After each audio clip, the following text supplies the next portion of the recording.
자, 베드로와 요한이 이제 공회 앞에서 재판관이죠. 재판정이죠. 재판정. 재판을 받고 그들에게 신문을 받는데 그들의 신문은 그것이었습니다. 안진뱅이 일으킨 사건을 두고 그리고 성전에서 베드로와 요한이 예수님을 증거하고 가르친 사건을 두고 너희들이 무슨 권세로 누구 허락받고 이런 일을 행했냐라고 하는 질문이었죠. 그때 베드로가 아주 담대하고 확신 있게 이렇게 말했죠. 예수 그리스도의 이름으로 이 안진뱅이가 일어나 걷게 되었다라고 그렇게 말하고 답변뿐만 아니라 또 공격적인 발언까지 했어요. 이게 뭐냐면 그들에게 복음을 전한 것이죠. 누구든지 예수 그리스도 이름이 아니면 천하 구원받을 만한 다른 이름을 주신 일이 없다라고 하면서 예수 그리스도의 이름을 너희도 믿어야 한다라고 그렇게 복음을 선포했습니다. 자, 이 대답을 들은 이제 공회원들, 그 재판관들의 반응이 어떤가라고 하는 부분이 오늘 본문의 내용인데 13절 상반절까지만 보시면 그들이 베드로와 요한이 담대하게 말함을 보고 그들을 본래 학문 없는 범인으로 알았다가, 이 범인은 죄수가 아니라 평범한 사람이라는 뜻이죠. 학문 없는 범인으로 알았다가 이상히 여겼다 그랬습니다. 자, 이들이 이상히 여겼다, 베드로와 요한의 발언을 듣고 이상히 여겼다라고 하는 말이 사실은 놀라워했다 그런 말입니다. 그러니까 놀람을 금치 못하게 된 거예요. 베드로의 발언을 듣고. 왜 놀라게 되었냐면 두 가지 이유가 있다고 저는 생각을 하거든요. 두 가지 이유인데, 하나는 베드로와 요한이 자신들처럼 지금 공회원들로 재판관으로 앉아있는 자신들, 이 사람들은 이제 사실 공부 많이 한 사람들이고 또 성경학교를 소위 랍비 학교 같은 데를 나온 사람들이거든요. 근데 베드로와 요한은 자신들처럼 전문 학교에서 배운 사람들이 아니라는 거죠. 그럼에도 불구하고 놀랍게 성경을 정확하게 인용하면서 자신들의 주장을 펼쳐간 것 때문에 놀라워했다라는 거예요. 11절에서 베드로가 이렇게 말했었습니다. 11절, 이 예수는 너희의 건축자들의 버린 돌로서 집 모퉁이의 머릿돌이 되었다라고 하는 말.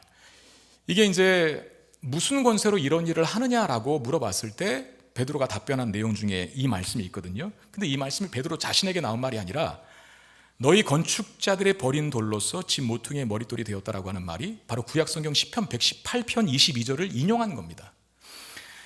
그러니까 베드로가 사실은 전문 랍비 학교를 나온 사람이 아님에도 불구하고 성경을 능수능란하게 인용하고 다루고 있는 것을 보면서 1차로 여기서 놀라게 됩니다. 그런 다음에 또 하나 놀라게 된 이유가 있는데, 베드로와 요한이 아주 확신에 가득 차서 자신들의 주장을 펼쳤기 때문에 또 놀랍니다. 여러분 아시는 그리스 철학자 아리스토텔레스라고 하는 사람이 있죠. 그 사람이 이제 수사학 이론을 세운 사람인데, 수사학이 뭐냐면 말로 남들을 설득시키는 기술입니다.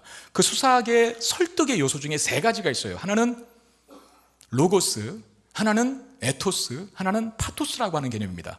로고스는 뭐냐면 정확해야 된다. 이론이죠, 이론. 그러니까 뭘 이야기할 때 무조건 목소리 크게 한다고 해서 다 설득하지는 않지 않습니까? 정확해야 되죠. 그게 사실이어야 되고 논리적이어야 되고, 그게 로고스라고 하는 개념이거든요. 그리고 에토스는 전하는 사람이 아무리 논리적으로 이론적으로 사실을 전해도 그 사람 삶 자체가 개판오분전이면 안 믿는다는 거죠. 예를 들어서 제가 설교자로 여기 서 있는데 아무리 여기서 말씀을 정확하게 가르치고 주옥과 같은 메시지를 전한다 해도 제가 강단을 내려가서 제 마음대로 산다면, 대충 산다면 여러분들이 강단에서 선포하는 저희 말을 듣겠습니까? 그게 에토스라는 개념이에요. 그러니까 전하는 말이 정확할 뿐만 아니라 즉 로고스, 그리고 전하는 자의 도덕과 윤리성이 투철해야 된다, 뛰어나야 된다, 그걸 말하고 있는 것이고, 마지막 한 가지가 파토스입니다. 여기 사실 베드로가 갖고 있는 게 이 파토스적인 부분이 강하거든요. 확신. 그러니까 자기가 전하는 말에 다른 사람을 설득시키기 위해서는 뭐라 그래야 될까요? 이 진정성과 열정이 같이 담겨 있어야만 자기가 전하는 말에 대한, 그래야 믿는다는 거죠.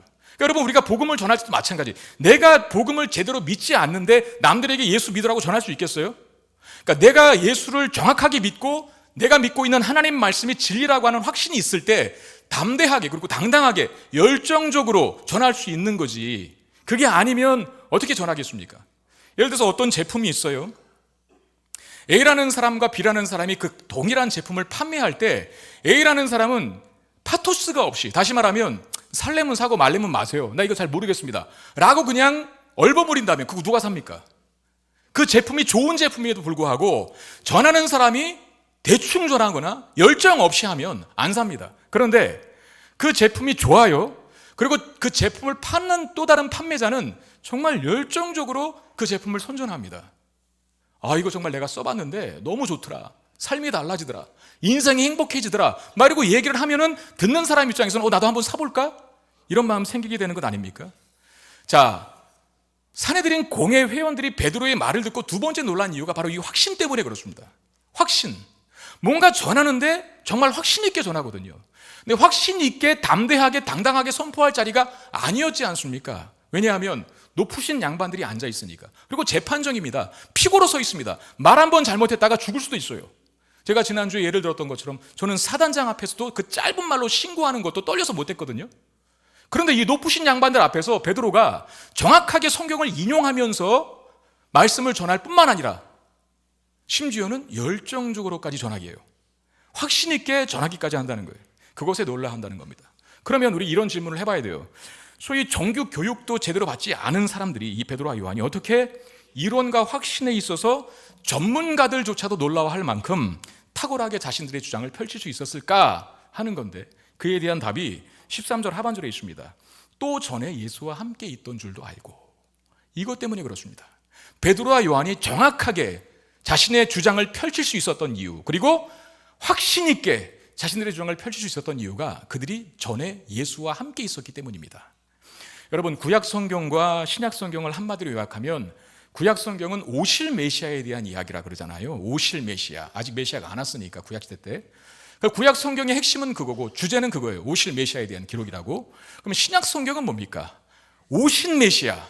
구약에 예언된 메시아가 이제 왔고 오셔서 자기의 사역을 마치고 가셨는데 가셨다가 어떻게 된다고요? 다시 오실 것이다. 그래서 신약은 오신 메시아와 다시 오실 메시아를 주제로 한 책입니다. 그러니까 결국 구약이든 신약이든 누구에 관한 말씀이라는 거예요? 메시아에 대한 말씀. 그 메시아가 누굽니까? 예수님이시죠. 예수님이 공생애 때 이런 말씀을 한 적이 있습니다. 요한복음 5장 39절 우리 한번 같이 읽어보겠습니다. 시작. 너희가 성경에서 이 성경이 곧 내게 대하여 증언하는 것이니, 이 말이 중요합니다. 이 끝에 이 성경은 무슨 성경이에요? 예수님이 하시는 말씀입니다. 무슨 성경이에요? 신약 성경이라 그러면 안 되죠. 왜? 이 시대는 신약 성경이 없었죠. 그 이후에 신약 성경이 생기는 거잖아요. 구약 성경이죠. 이 성경이 내게 대하여 증언한다. 그러니까 성경 속의 주인공이고 성경이 말하고자 하는 바가 바로 메시아고 그 메시아가 자신이다. 성경은 내게 대하여 가리키는 거다라고 말했어요. 자, 베드로와 요한은 3년 동안 예수님과 함께 있었습니다. 그 성경이 말하는 주인공인 예수님과 3년 동안 함께 있었어요. 그러니까 베드로와 요한은 메시아에 대해서, 예수님에 대해서 소위 책으로만, 이론으로만 예수님을 배운 게 아니라 뭡니까? 구약 성경이 말하는 분이신 예수님과 3년 동안 동행했고 예수님으로부터 직접 성경을 배운 사람들이라는 거예요. 랍비 학교에 나오지 않았어도 성경이 말하는 그 주인공인, 솔직히 랍비 학교도 구약 성경 배우는 거 아닙니까? 그런데 베드로와 요한은 책으로 배운 게 아니라 성경이 말하는 그 주인공인 메시아를 직접 만났고 그분과 3년 동안 동행하며 직접 그분으로부터 가르침을 받았다는 거죠. 여러분, 이게 중요한 거죠. 어떻게 틀리지 않고 성경을 능수능란하게 인용하면서 말씀을 전할까? 자기 주장을 펼칠까? 그리고 어떻게 저렇게 확신 있게 당당하게 가르칠 수 있을까? 예수님으로부터 직접 배웠기 때문에 그렇습니다. 여러분, 직접 배우는 게 왜 중요하냐면 아시는 분은 아시겠지만 워렌 버핏이라고 하는 인물이 있죠. 별명이 뭡니까? 투자의 귀재라고 알려진 사람입니다. 이 사람이 항상 전 세계에서 갑부 탑 10을 뽑자면 항상 그 10등 안에 드는 사람이거든요. 그만큼 돈이 많다는 사람이죠. 그러니까 이 사람은 뭘로 해서 사업을 해서 돈을 벌기도 하지만 투자를 잘해서 어마어마한 돈을 번 사람으로 알려져 있습니다. 그 사람의 투자 기술, 즉 노하우 같은 것들을 배우기 위해서 많은 학자들이 그 워렌 버핏에 관한 책을 썼어요. 그래서 여러분 인터넷 한번 치면은 그 워렌 버핏의 투자의 기술에 관한 내용을 다룬 책들이 어마어마하게 뜹니다. 그러나 책을 통해서 그 사람의 투자의 기술을 배우는 것도 좋은 방법일 수 있겠지만 더 좋은 방법은 뭐예요? 그 사람을 직접 만나서 그 사람으로부터 직접 배움을 받는 게 훨씬 더 중요하죠. 그게 얼마나 가치 있는 일이냐면 워렌 버핏을 직접 만나서 투자의 기술을 배울 수 있습니다. 경매로 나온 그 워렌 버핏과의 점심 식사를 함께 할 수 있는 기회라고 하는 상품에 낙찰되면, 그 상품을 얻으면 이 워렌 버핏을 직접 만나서 투자의 기술을 배울 수 있다 하거든요. 여러분, 이 워렌 버핏이라고 하는 사람과 한 끼 점심을 먹는 그 상품을 파는데, 경매로 낙찰을 하는데, 이게 얼마에 팔렸냐면 2012년도, 지금으로부터 한 12년 전이죠, 346만 달러에 팔렸다고 합니다. 제가 달러로 이야기하면 여러분들이 감이 잘 안 오죠. 그래서 환산해 드릴게요. 36억 원. 여러분, 한 사람하고 점심 한 끼 먹는데 36억 원에 팔렸답니다. 그리고 2019년도에는 457만 달러, 우리나라 돈으로 59억 원, 많이 올랐어요. 59억 원으로 껑충 뛰었고, 제가 최근에는 잘 모르겠지만 22년도까지 확인했습니다. 22년도, 2년 전인 22년도에는 1900만 달러에 낙찰됐답니다. 여러분들은 어떻게 말해야 놀랄 겁니까, 진짜? 제가 환산해드리면 246억 원에, 2년 전에는 246억 원에 이 점심 한 끼 그 사람과 같이 먹는 거예요. 팔렸대. 그럼 왜 이렇게 많은 돈을 주고 그 사람께 직접 만나서 배우려고 할까? 책도 많이 나와 있잖아요. 그런데 직접 만나서 그 사람에게 직접 배우는 것은 책을 통해서 배우는 것과는 가치가 다르기 때문에 그런 거예요. 단순하게 우리가 생각해서 왜 그렇게 비싼 등록금 주고 대학 갑니까? 왜 비싼 학비 주고 과외합니까? 책을 통해서도 얼마든지 나 혼자 독학할 수 있는 거 아닙니까? 그런데 독학은 효과도 별로 떨어지고 시간도 어마어마하게 걸립니다. 그런데 돈 많이 주고 대학 가서 교수들에게 배우면 10년을 배울 걸, 10년 들려야 배울 걸 1년 안에 배울 수 있는 거예요. 그런 거거든요. 직접 만나서 가르침 받는다는 건. 책으로 공부하는 것보다 더 강력한 것은 직접 경험을 통해서 배우는 것인데, 베드로와 요한은 성경이 가르치고 있는 예수님에 대해서 책이 아니라 예수님으로부터 직접 가르침을 받았다는 거예요. 그것도 몇 년 동안이요? 3년 동안. 여러분, 저 같은 목회자가 되는 방법이, 저는 대학도 학부도 4년 동안을 신학대학교를 나왔고요. 그리고 대학원 3년 과정도 또 공부를 한 다음에 강도사 고시 패스하고 목사 고시 패스해서 목사 안수를 받아 목사가 된 거거든요. 그러니까 일반 대학을, 저같이 신학대학을 안 나오고 그냥 다른 대학을 다니다가 대학원을 신학대학원으로 가서 3년 공부하면 목사 될 수 있는 자격이 주어집니다. 지금 이 시대도 목사가 되려면 3년 정도는 필요하다고 생각하는 거예요. 그런데 베드로와 요한은 신학대학원에서 배운 게 아니라 3년 동안 성경 말씀이 가르치고 있는 메시아이신 예수께 직접 3년 동안이나 가르침 받았어요. 거기서부터 성경을 능수능란하게 자유자재로 인용하는 실력이 생긴 거고, 거기서부터 뭔가 말할 때 꿀리지 않고 확신 있게 전할 수 있는 담대함이 생긴 것이죠. 우리는 여기서 이런 질문을 던져야 합니다. 우리의 신앙에는, 그렇다면 우리의 신앙에는 이 베드로와 요한이 가지고 있는 명쾌함이라고 하는 것과 틀리지 않는 것과 그 다음에 확신적인 요소가 있는가 하는 겁니다. 만약에 그 명쾌함이라는 거, 내가 복음이 뭔가, 예수가 누군가라고 누군가가 물어봤을 때 명쾌하게 답을 못하면, 그리고 확신 있게 답을 못하면 그 이유는 무엇 때문인가 한번 생각해 봐야 돼요. 오늘 본문을 통해서 얻는 답은 뭡니까? 직접 배우지 못했기 때문은 아닐까요? 당연한 거죠. 예수님께 우리가 어떻게 직접 배웁니까? 1세기 인물도 아니고 1세기 사는 사람도 아닌데.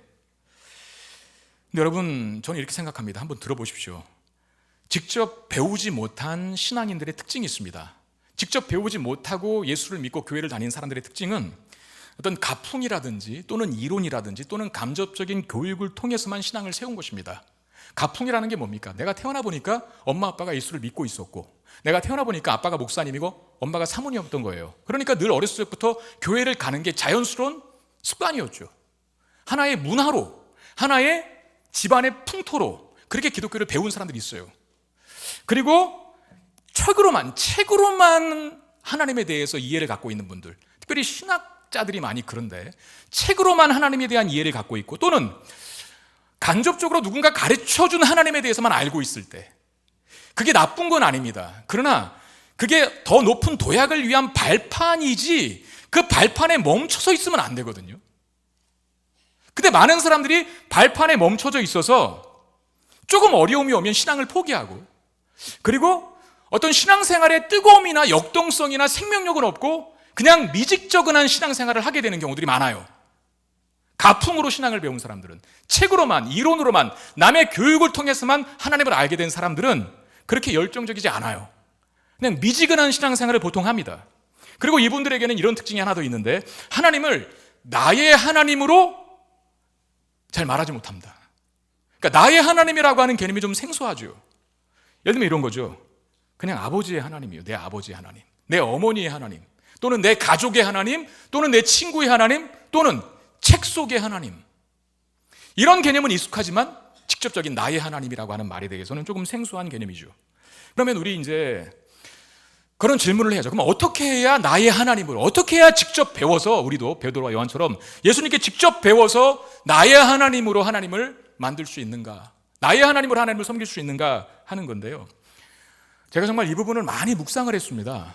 그리고 묵상을 하다가 어떻게 우리 성도들에게 이런 하나님 마음을 전할 수 있을까, 어떻게 나의 하나님으로 만들 수 있을까 고민하다가 제게 딱 떠오른 성경이 마태복음 6장의 말씀이었습니다. 마태복음 5장, 6장, 7장까지가 산상설교거든요. 그 산상수훈이라고 소위 알려져 있는, 예수님이 제자들을 향해서 산에서 가르치는 내용인데, 그 마태복음 6장에 무슨 내용이 있냐면 구제와 기도와 금식에 대한 가르침이 있습니다. 근데 예수님이 산상설교는 보통 보면은 약간 이렇게 책망하는 내용들이 많으시거든요. 그러니까 많은 사람들이 기도를 하고 구제를 하고 금식을 하지만 예수님 문제를 지적하셨어요. 문제가 뭐냐면 너희들이 사람에게 보이려고 기도한다, 너희들이 사람에게 보이려고 금식한다, 너희들이 사람에게 보이려고 구제한다. 그러니까 하나님 앞에서 그걸 해야 되는데 하나님 앞에 하는 게 아니라 사람에게 인정받고 사람에게 칭찬받으려고 그 일을 한다는 걸 지적하셔요. 그러면서 대안을 세우시죠. 금식할 때는, 아니 구제할 때는 오른손이 하는 것을 왼손이 모르게 하라 라고 말하면서, 네가 구제하는 걸 나팔 불고 달리지 마라, 자랑하고 알리고 다니지 마라 라고 그렇게 가르치고, 또 기도할 때는 어디 가서 기도하라 그러셨죠? 골방에 들어가서 문 닫고 기도하라 그래요. 네가 지금 기도하는 것을 누구도 알지 못하게 하나님과만 독대해라, 그런 주문을 내리시고, 그리고 금식할 때는 머리에 기름을 바르고 얼굴을 깨끗하게 씻으래요. 왜 이런 말씀을 하셨냐면 그때 당시에 금식하는 사람이 하나님 앞에 하지 않고 사람에게 보이려고 하다 보니까 나 금식한다는 티를 내요. 그래서 세수도 안 하고 수염도 안 깎고 뭐 덥수룩하게 하고 다니니까 저 사람 금식하나 보다, 거룩한 사람일세, 경건한 사람일세, 이런 말 듣기를 원하는 거죠. 그렇게 하지 말고 깨끗하게 씻어라. 그리고 소위 이제 면도도, 예를 들면 면도도 깨끗이 하고 다녀라, 이렇게 대안을 제시해 주십니다. 그러면서 그렇게 한다면 계속 기도를 그렇게 하고 금식을 그렇게 하고 구제를 그렇게 했을 때 하나님께서 이런 보상을 해 주실 것인데 하면서 반복적으로 하시는 약속의 말씀이 있어요. 이게 뭐냐면 은밀한 중에 보시는 너희 아버지께서 갚으시리라 라고 말씀하시거든요. 그 갚겠다라고 하는 말이 기도를, 금식을, 구제를 하나님 보고 제대로 하는 사람에게 하나님께서 어떤 보상을 내려주신다는 것 아닙니까? 그 보상이 뭘까요? 이런 거 아닐까요? 당시 금식과 기도와 구제를 자꾸 사람 보고 하니까, 그 사람 보고 왜 합니까? 하나님 보고 하지 못하고 인간들의 칭찬과 인정에 목마른 거 아니겠습니까? 인간들의 칭찬과 인정에 목말라 하기 때문에 자꾸 사람 보이려고 그렇게 경건한 척을 하거든요. 근데 은밀한 중에 보시는 하나님 앞에 하는 그 기도와 구제와 금식은 이제 더 이상 너희들이 사람들의 칭찬과 인정에 목말라 하지 않아도 되는, 하나님으로만 만족할 수 있는 그 기쁨을 누리게 하겠다. 이게 보상이 아닐까 생각해요. 저는 우리도 베드로와 요한처럼 명쾌하게 우리가 믿는 바를 설명할 수 있고 또 확신 있게 우리가 믿는 바를 주장할 수 있기 위해서는 하나님으로부터 직접 가르침을 받아야 된다고 그랬는데, 그게 우리 시대, 우리 입장에서의 어떻게 하는 것이 구체적인 적용일까 생각해 봤어요. 하나님을 공적인 모임의 자리에서만 만나는 분으로 여기지 말라는 거, 일단 그겁니다. 공적인 모임이라는 게 뭡니까? 지금 이 시간 예배드리는 이 자리, 또는 교회에서 주관하는 어떤 기도회, 또는 교회 목사님들을 통해서 가르침 받는 성경 세미나라든지 성경 공부 모임, 그게 중요하지 않다는 말은 아니에요. 주일 예배 너무나 중요하죠. 하나님 여기서 만날 수 있고, 기도회를 통해서 만나기도 하고 성경 말씀을 배우는 시간이 왜 중요하지 않겠습니까? 중요한데 뭐가 문제냐면 그런 공적인 모임에서만 하나님을 만날 수 있다고 생각할 때 뭘 안 합니까? 사적인 영역에서는 하나님 인정 안 해요. 그 사적인 영역이 뭡니까? 나 혼자 있을 때, 나 집에 있을 때, 아무도 보는 일이 없을 때 성경을 안 읽는다는 거죠. 그런데 사적인 영역에서도 하나님을 찾는 사람은 매일 큐티하겠죠. 말씀을 읽고 묵상을 할 거예요. 그리고 나름대로의 골방을 만들어서 문을 닫고 하나님과 나와의 1대1 대화를 하기 시작할 거예요. 그리고 또 하나, 이 예배의 자리 또는 공동체가 많이 모여있는 자리에서 뿐만 아니라 밖에서 나가서 사는 모든 일상의 삶에서, 그 일상의 삶에는 내가 빨래할 때가 있을 것이고, 공부를 할 때가 있을 것이고, 또 설거지를 할 때가 있을 것이고, 집안 청소할 때가 있을 것이고, 친구를 만날 때가 있을 것 아닙니까? 그 모든 일상의 순간 속에서 하나님을 인정해요. 그리고 하나님과 마음속으로든 겉으로든 대화해요. 그래야 비로소, 그걸 해야 비로소 자연스럽게 하나님을 나의 하나님으로 만날 수 있게 되는 겁니다. 그러면 나의 하나님으로 만날 수 있게 되었을 때 어떤 결과가 초래됩니까? 담대하게 전할 수 있는 거죠. 확신 있게 전할 수 있는 거죠. 명쾌하게 하나님에 대해서 가르칠 수 있는 거죠. 베드로와 요한처럼 말입니다. 자, 이 공회원들이 베드로의 말을 통해서 갖게 된 반응 중에 하나가 있습니다. 베드로가 한 말을 인정할 수밖에 없었다는 건데, 자, 14절 말씀 보면 병 나은 사람이 그들과 함께 서 있는 것을 보고 비난할 말이 없었다라고 하죠. 반박할 수 없었다는 뜻이에요. 그리고 16절에 이 사람들을 어떻게 할까? 그들로 말미암아 유명한 표적 나타난 것이 예루살렘에 사는 모든 사람에게 알려졌으니 우리도 부인할 수 없다라고 말합니다. 자, 이들이 베드로의 말을 듣고 그걸 반박할 수도 없고 부인할 수 없게 된 이유가 뭘까? 베드로가 가진 두 가지 강력한 증거 때문에 그렇습니다. 자, 먼저 첫 번째 증거는 뭐냐면 베드로 자신 안에서 일어난 변화, 이겁니다. 13절 상반절에 보면 그들이 베드로와 요한이 담대하게 말함을 보고 그랬잖아요.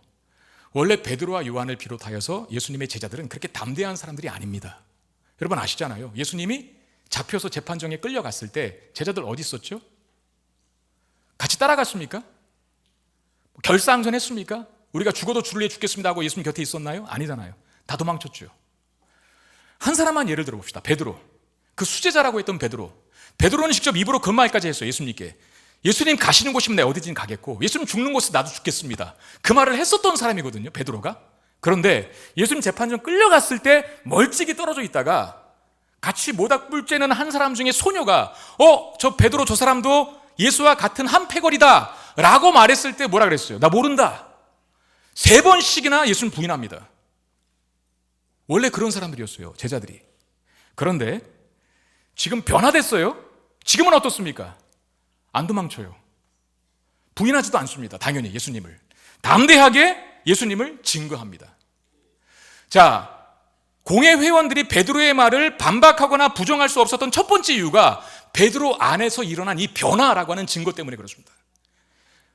정말 예수가 능력 있지 않으면 사람을 어떻게 저렇게 바꿀 수 있지? 이런 생각이 든 거죠. 그리고 또 하나의 변화가 있습니다. 변화된 베드로가, 잘 들으세요, 변화된 베드로가 일으킨 변화 때문에 그렇습니다. 좀 말이 어려운데 설명해 드릴게요. 14절과 16절에 공통적으로 언급하는 내용이 있는데 14절에 또 병 나은 사람이 그들과 함께 서 있는 것을 보고, 그 병 나은 사람이 누구예요? 안진병이었던 사람이잖아요. 그다음 16절에 이 사람들을 어떻게 할까? 그들로 말미암아 유명한 표적, 병 나은 사람이 난 사건을 말합니다.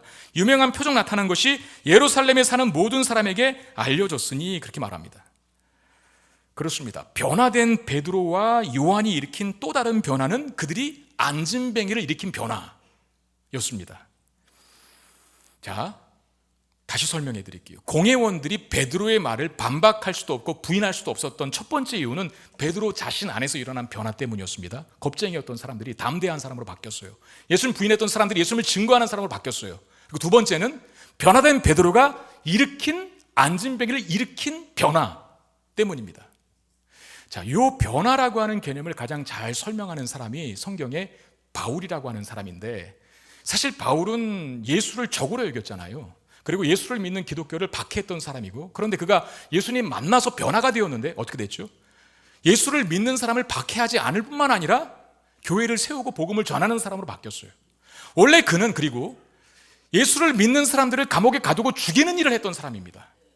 근데 예수를 만나고 나서 변화가 되었는데 예수를 믿는 사람을 죽이지 않았을 뿐만 아니라 수많은 사람들에게 찾아가서 자기 인생을 전부 다 들여서 죽어가는 많은 영혼들을 살리는 통로로 쓰임 받았어요.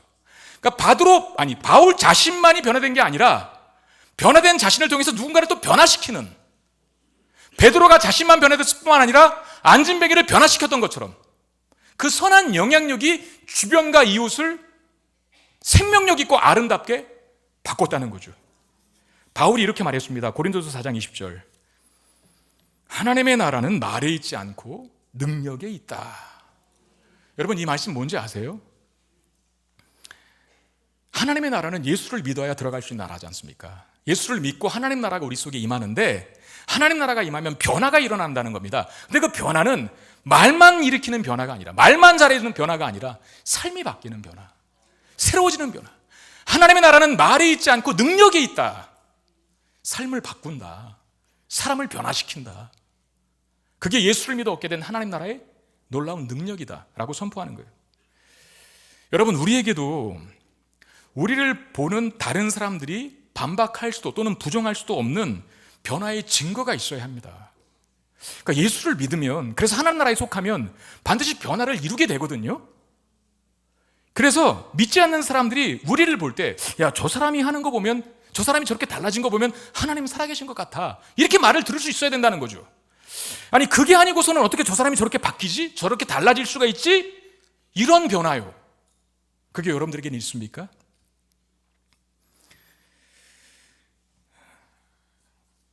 엊그제 성탄절 예배를 드렸잖아요. 수요일 날. 그래서 첫 번째 예배 때는 고등부가 특송을 했고, 두 번째 예배 때는 중등부가 특송을 했는데, 그 고등부에 저의 아들이 있었습니다. 근데 걔가 사실은 예배는 그래도 잘 드리는데 뭐 이렇게 앞에 나서고 뭐 하고 이런 걸 잘 못해요.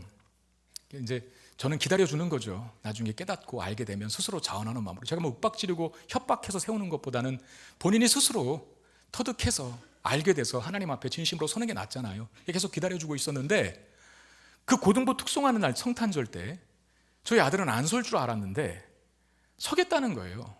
며칠 전에 얘기를 하는 거예요. 그래서 빨간 목도리가 필요하다는 거예요. 빨간 목도리를 차기로 했다고. 그러니까 본인에겐 빨간 목도리가 없으니까 저한테 물어봤어요. 제가 빨간 목도리를 하나 갖고 있거든요. 제 거를 빌려줬어요. 기특하게 생각하고.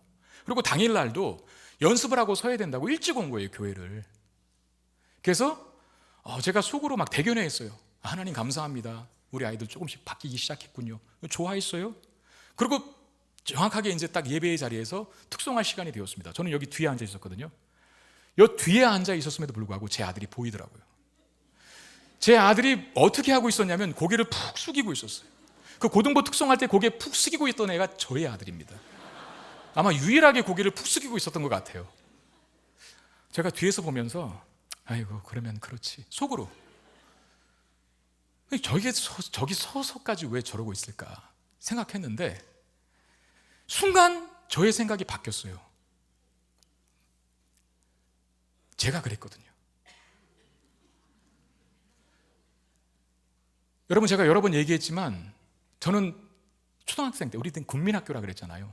2학년 때인가 3학년 때로 기억하고 있는데 선생님이 책 읽으라고 돌아가면서 국어책을 읽히는 거예요.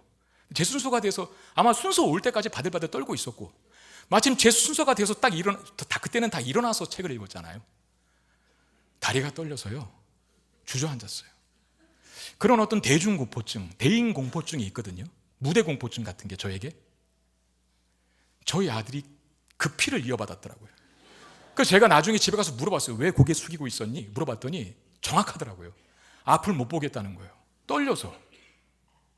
그리고 자기 앞에 마치 보호막같이 세워진 아이가 있었는데 선생님이 너 이쪽으로 가, 이쪽으로 가 자꾸 그래서 정확하게 성도들한테 자기가 정면으로 보이게끔 서 있을 수밖에 없어서 더 떨려서 고개를 숙이고 있었다는 거예요. 여러분, 제가 그런 사람이었습니다. 그리고 저는 기질적으로 그래요. 그런데 지금 저의 모습을 보면 저는 기질적으로 용감한 사람이 아니거든요. 뭐 연설가라든지 웅변가가 아니거든요. 저 아이예요, 아이. 아이가 뭔 줄 아세요? 뭐 아무튼 그거 뭐 MBTI의 아이는 뭐 내성적이고 수줍음 많이 타고 이렇다면서요.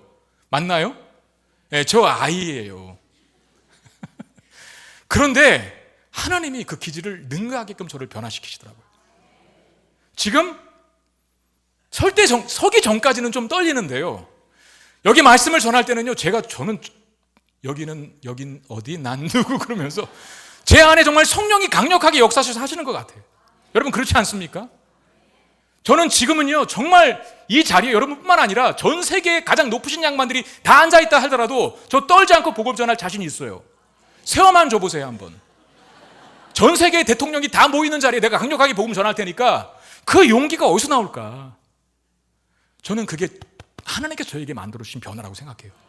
야, 저 전재호라고 하는 사람이 저렇게 내성적이고 어렸을 적에 책 읽다가 떨려서 주저앉았던 저 사람이 지금 저렇게 담대하게 말씀을 전하고 많은 사람들 앞에서 설교를 선포하고 있네. 야, 하나님 계신가? 이렇게 되는 거죠. 여러분들은 그런 변화를 이루셨습니까? 다른 사람이 부정할 수도 없고 부인할 수도 없게 만드는 하나님이 나에게 이루어 놓으신 그 변화 뭡니까?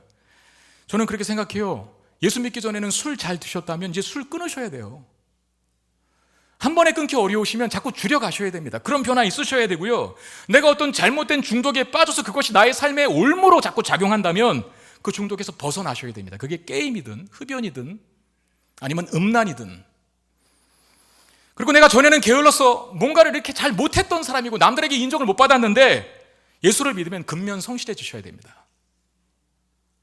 전에는 늘 입버릇처럼 뭔가 두렵고 뭔가 손해볼 것 같고 뭔가 해를 당할 것 같아서 입버릇처럼 거짓말을 밥 먹고 살듯이 그렇게 했는데 예수를 믿으면 이제 진실해져야 돼요. 정직해지셔야 돼요.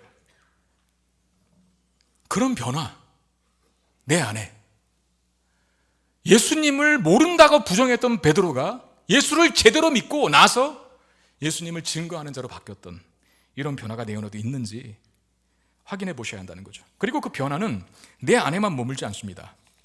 변화된 베드로가 안진뱅이를 일으킨 변화를 일으켰듯이 변화된 나는 나로 인해서 또 다른 사람들이 좋아지는 변화를 이루도록 만듭니다. 그러니까 내가 변화된 내가 들어가 있는 모든 공동체, 어떤 직장, 어떤 모임들, 그게 가족이든 교회든 뭐 직장 생활이든 간에 나로 인하여 밝아지게 되는, 안진뱅이에 일어나는 것처럼 뭔가 치유되고 회복되는 그런 변화들을, 선한 영향력들을 발산하고 선한 영향력들을 나타내야 돼요. 그런 변화가 있어야 돼요. 제가 이 시간에 여러분들에게 좀 적용을 하면서 부탁을 하나 드리고 싶은 것입니다. 우리 교회가, 저는 이 지역에 있으므로 우리 교회 때문에 이 지역사회가 유익을 얻고 좋아지게 되기를 바라거든요. 그러니까 김포 성문교회가 일단 풍무동에 있잖아요. 그러면 풍무동의 김포 성문교회 때문에 풍무동에 사는 모든 주민들이 우리 교회 때문에 어떤 복을 받고 그 유익이 흘러갔으면 좋겠다라고 하는 바람이 저에게 있어요. 그리고 늘 매일 새벽 기도할 때마다 그렇게 기도를 합니다. 그래서 그렇게 또 하려고 애를 많이 쓰고 있어요. 교회가 가진 거 많이 나누려고 그렇게 애를 쓰고 있거든요. 그런데 제가 최근에 자주 보게 되는 풍무동에서 벌어지는 광경이 하나 있습니다. 그게 뭐냐면 빈 상가들이 많다는 거예요. 제가 엊그제도 머리 자르러 갔는데 그 건물도 아주 낡은 건물은 아니지만 개발때 새롭게 세워진 건물이거든요. 밑에서 차를 대고 엘리베이터가 늦게 내려와서 계단으로 올라갔어요. 착각하고 원래 3층에 있는데 미용실이 2층으로 나갔어요. 저는 충격을 받, 모든 상가가 다 비었어요. 원래 다 차 있었던 거거든요. 한의원 하나만 남아있어요. 한 층에.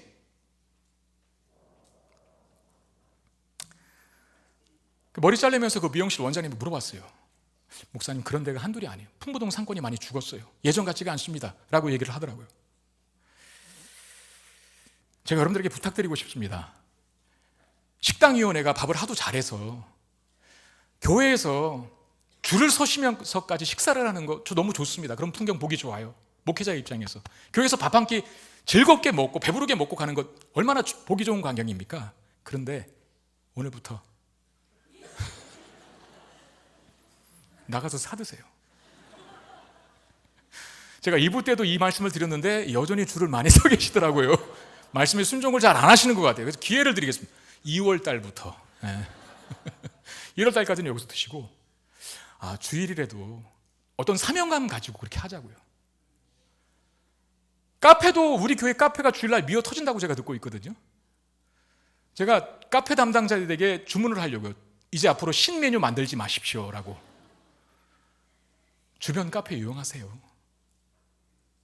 사명감 가지고. 그리고 이용하시고 나오실 때 주인장에게 한 말씀 하세요. 요새 많이 힘드시죠? 힘내세요. 제가 자주 오겠습니다 라고. 그리고 끝에 한마디 더 하고 나와야겠죠? 무슨 말? 김포 성문교회 교인입니다라는 말은 안 해도 돼요. 그냥 예수님 믿으세요라고 나오세요.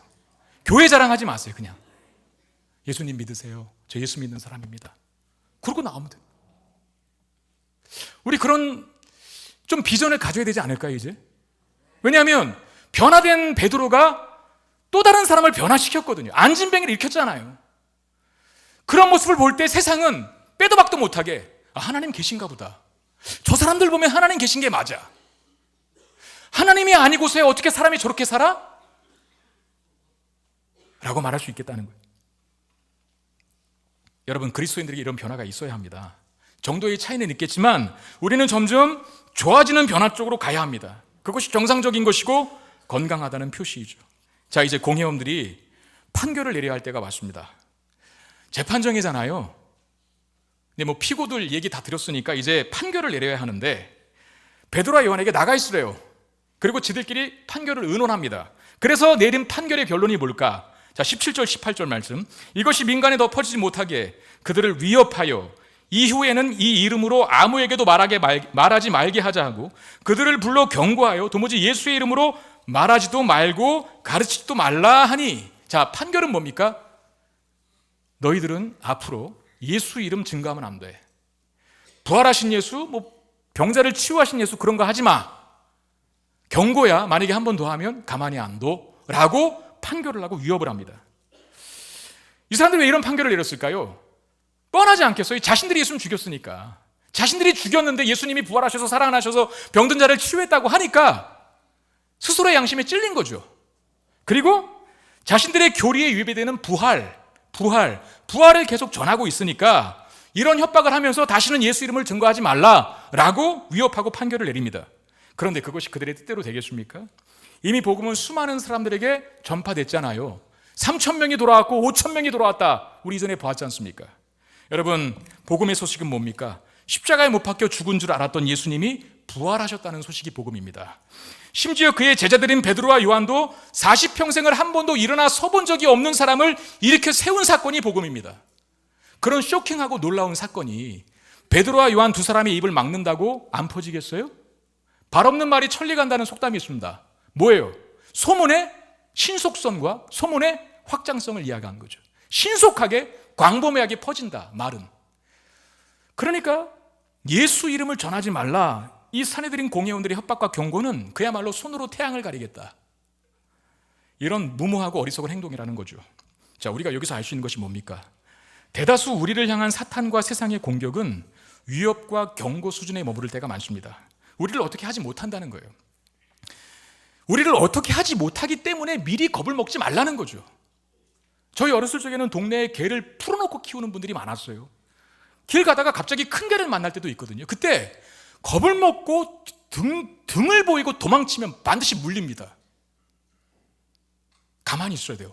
그리고 주시해야 돼요. 그리고 어깨를 좀 이렇게 하세요. 이렇게. 그러면 개가 그냥 갑니다. 똑같아요, 여러분. 영적인 세계도. 자꾸 마귀에게 쫄면 우습게 여겨요. 그리고 미리 겁을 먹으면 아무것도 못합니다. 일단 겁먹은데 뭘 할 수 있겠어요? 여러분, 가나안에 그 12명의 정탐꾼을 보냈을 때 그 가나안 땅에 있는 거인들을 보고 겁을 먹고 돌아온 사람들 10명의 정탐꾼들은요, 전진했습니까? 아니에요. 정체했고 정체로도 모자라서 백도하자 그랬어요. 후퇴하자고. 도망친 궁리만 하지 앞으로 나갈 생각을 못합니다. 겁을 먹으면.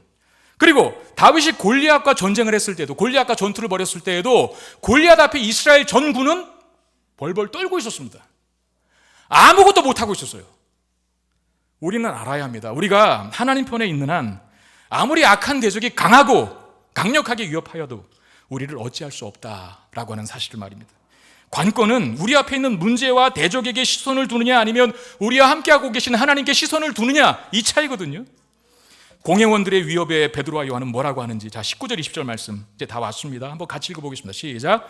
베드로와 요한이 대답하여 이르되 하나님 앞에서 너희의 말을 듣는 것이 하나님 말씀을 듣는 것보다 옳은가 판단하라.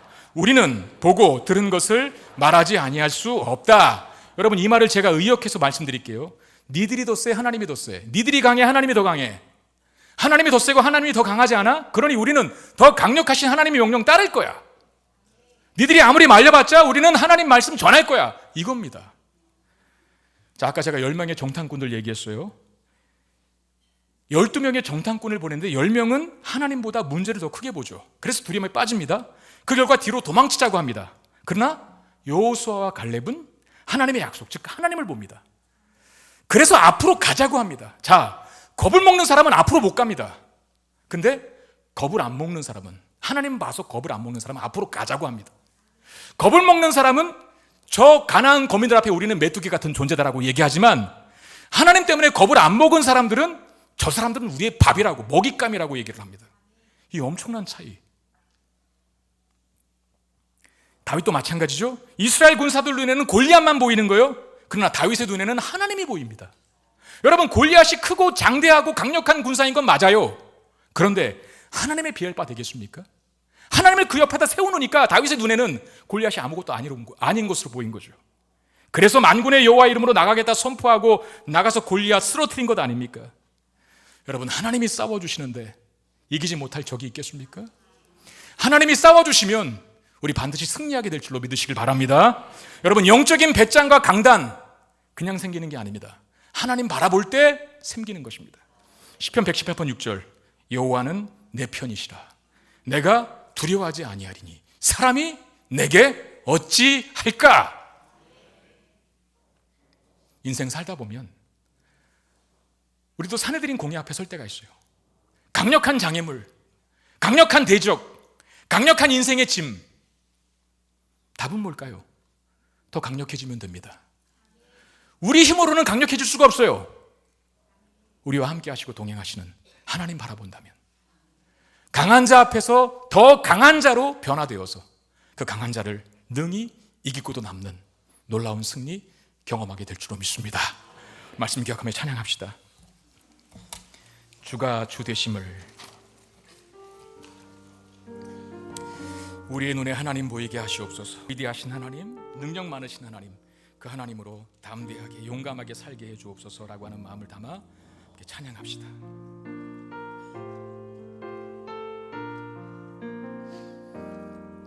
내 손에 들려있는 지팡이 사용하셔서 주님만이 주 되심을 나타내소서.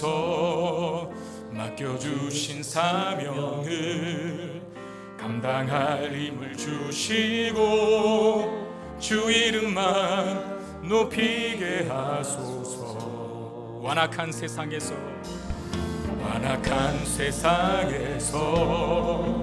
믿음을 지키는 자로 선하신 주 의지하여 살게 하소서. 거룩한 백성으로 구별된 주의 자녀로 주 이름만 따르게 하소서. 나의 하나님 그는 여호와 유일하신 이름 그 위대하신 찬양에 세상 속에서 구별된 자로 주가 주 되심을 나 선포하. 내 손에 들려있는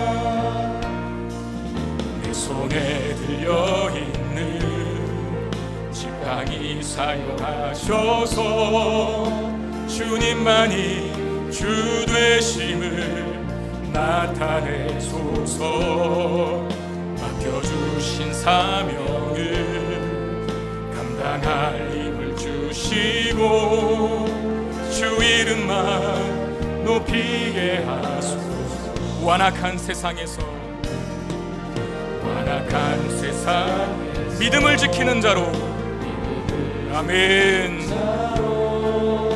선하신 주 의지하여 살게 하소서. 거룩한 백성으로 구별된 주의 자녀로 주 이름만 따르게 하소서. 나의 하나님 그는 여호와 유일하시니를 그 위대하신 찬양해. 세상 속에서 구별된 자로 주가 주 되심을 나선 완악한 세상에서 믿음을 지키는 자로 완악한 세상에서 믿음을 지키는 자로 선하신 주 의지하여 살게 하소서. 거룩한 백성으로 구별된 주의 자녀로 주 이름만 따르게 하소서. 주 이름만 따르게 하소서. 나의 하나님 그는 여호와 나의 하나님 그는 여호와 유일하시니를 그 위대하신 찬양해.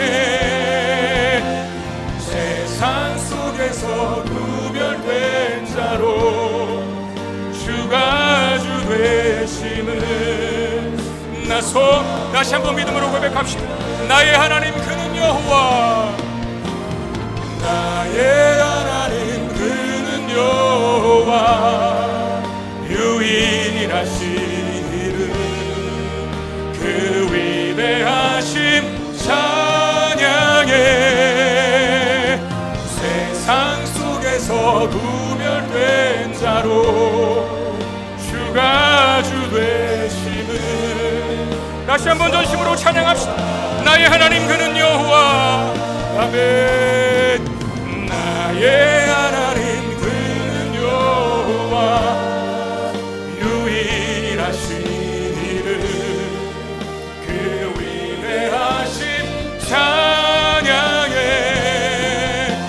세상 속에서 구별된 자로 주가 주 되심을 나 선포하리라. 짧게 1분 동안만 들은 말씀 가지고 기도합시다. 하나님, 이제 하나님을 남의 하나님이 아니라 나의 하나님으로 모실 수 있게 하여 주옵소서. 그것이 나를 진정 변화로 이끌 줄 믿습니다. 강력한 주님의 사람으로 이제 더 이상 주님을 부인하지 않고 담대히 주의 복음을 전하는 사람으로 내 안에서 일어난 변화뿐만 아니라 나의 변화를 통해서 남도 변화시키는 그런 변화 내 안에 있게 해달라고. 그런 강력한 믿음 가질 때 수많은 강한 자들이 내 앞에 있다 할지라도 능히 싸워 이길 수 있는 능력 소유하고 살아갈 수 있도록 해달라고 우리 이 마음으로 같이 기도하는 시간 갖겠습니다. 기도하겠습니다. 오 하나님, 은혜 주시기를 원합니다. 말씀 붙잡고 기도하옵니다. 주여, 이제 나의 하나님, 우리 하나님도 좋고 우리 가문의 하나님도 좋고 친구의 하나님도 직속의 하나님도 있지만 나의 하나님으로 우리 일상에서 우리의 삶에서 아무도 없을 우리 하나님을 인정함으로 말미암아 하나님과의 친밀함을 경험할 수 있도록 도와주시고 그로 인하여 진실한 변화를 이루게 하셔서 하나님 내 안의 변화를 통하여 남도 변화시키는 그 변화를 통하여 수많은 사람들이 부인할 수 없는 반박할 수 없는 살아계신 하나님을 나타내고 증거할 수 있도록 은혜 베풀어 주시옵소서.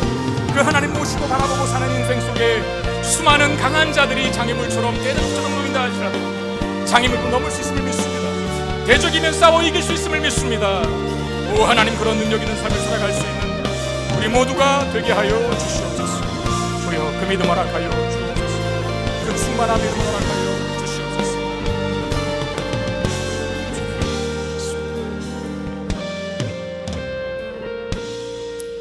하나님, 이제 우리가 하나님을 책 속의 하나님으로만 가두지 말게 하시고 교회 안에서의 하나님으로만 가두지 말게 하시고 우리 일상에서 하나님을 인정하여 나의 하나님으로 모시고 섬기고 살 수 있게 해 주시옵소서. 그랬을 때 비로소 우리 안에 진정한 변화가 이루어지는 줄로 믿습니다. 어떤 상황 속에서도 하나님을 부인하지 않는 변화, 나아가서 나로 인하여 어두워진 것이 밝아지고 안진뱅이처럼 주저앉아 있는 인생이 다시금 일어서는 놀라운 변화들 일으키는 인생으로 살게 해 주시옵소서. 그 하나님과 동행하고 하나님의 능력을 체험하는 인생 속에 때로는 수많은 어려움, 강한 자가 장애물로 또는 대적으로 우리 앞에 놓인다 할지라도 장애물이면 뛰어넘을 것이고 대적이면 싸워 이길 것이니 그 강력함을 우리에게 허락하여 주시옵소서. 귀한 예물을 하나님 앞에 올려드립니다. 주의 나라를 위해서 아름답게 사용되게 하시고 또 한 주간을 살아가는 사랑하는 성도들의 모든 필요를 어렵다고 하지만 불경기라고 하지만 가뭄과 기근의 때에도 마르지 않는 샘을 두어 풍성한 열매를 결식케 하시는 하나님께서 우리 모든 필요를 채워 주시옵소서. 우리 주 예수 그리스도 이름으로 간절히 축복하며 기도하옵나이다. 아멘.